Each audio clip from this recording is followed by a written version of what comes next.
Cyril Ramaphosa has signed the electoral amendment bill into law. The bill allows independent candidates to compete for public office while not being a member of a political party. The Constitutional Court had declared parts of the previous act unconstitutional because it did not allow for independent candidates to stand for either national or provincial elections. The new act will now require the Minister of Home Affairs, Dr. Aaron Motsoaledi, to establish the Electoral Reform Consultation Panel within 4 months of gazetting these amendments. Ramaphosa is satisfied that the process leading to the passing of the bill followed all legislative procedures as envisaged by the Constitution, and that the substance of the bill will pass constitutional scrutiny.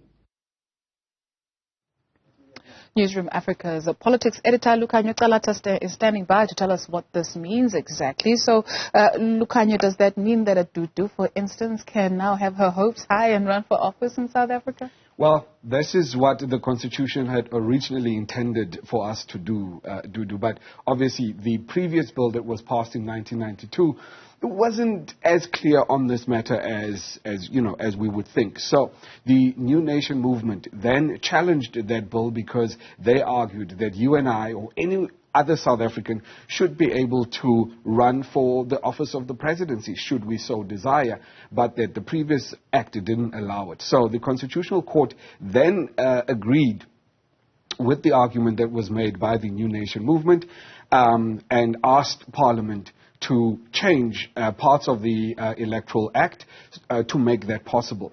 It took Parliament more than the 24 months that they were given by the Constitutional Court, because Parliament had twice had to go back to the court to ask for an extension to this bill. But as it was signed into law, this recently by the President, as announced by the Presidency this morning at least, you and I can now be able to stand and run for the office of the President. But there are some requirements that we will have to meet. Absolutely. There are a number of requirements that we will have to meet. And now, what happens, because the Home Affairs Minister, Dr. Aaron Motsoaledi, is meant to establish the Electoral Reform Consultation Panel? So that panel must be set up within 4 months from now.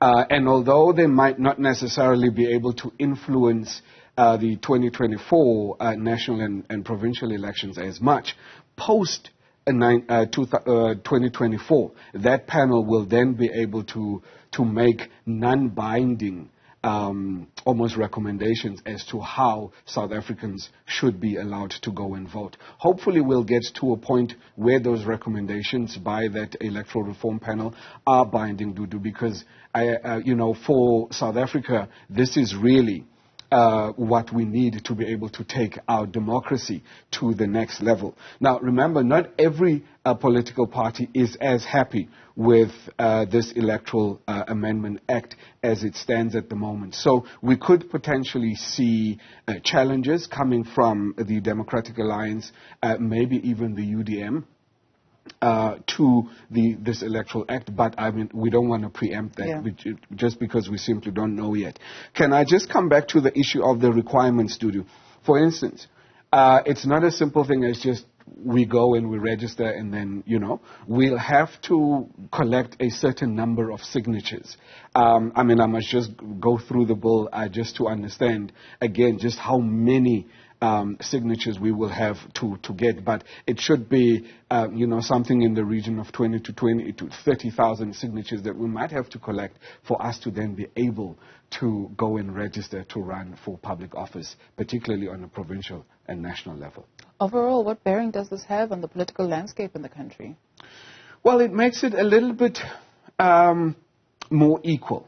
What it does is that it allows, like we've been saying, that me and you should be able to, go and stand for national elections, and we don't have to belong to a political party. So what it does is that it widens the choice for voters to be able to choose from. Because if you don't like anybody, if you don't like the ANC or the DA or candidates within those various parties, but you like an individual, say Dudu Ramela, I can now go and go to you, lobby, and say, listen, I can help you gain the number of signatures that you would like, that you need to be able to stand for a candidate, for office. Once you're standing, we can then vote for Dudu Ramela if she then has the money to be able to travel around the country and campaign and do what she needs to.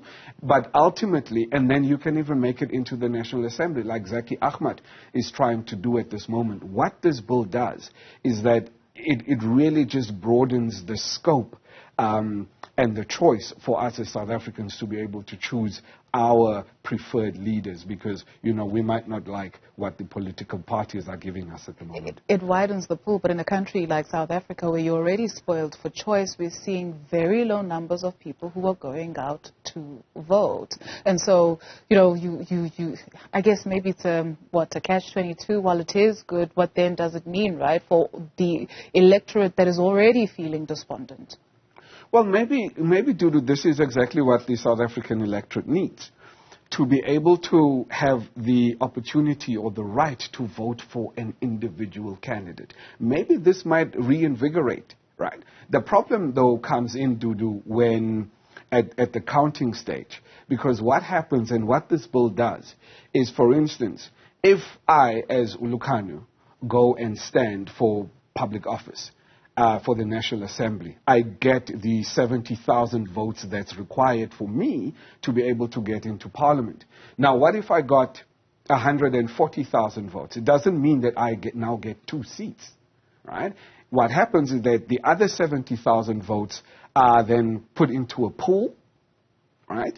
And where and those are then reallocated for the other political parties. Right? So which means of those 140,000 votes that I would have received, I get my 70, I'm in the National Assembly. The other 70, the ANC then gets a portion of that, the DA gets a portion of that, the EFF gets allocated a portion of those other 70 votes. Basically, it would be free votes for political parties, because unfortunately, I can only have 1 seat.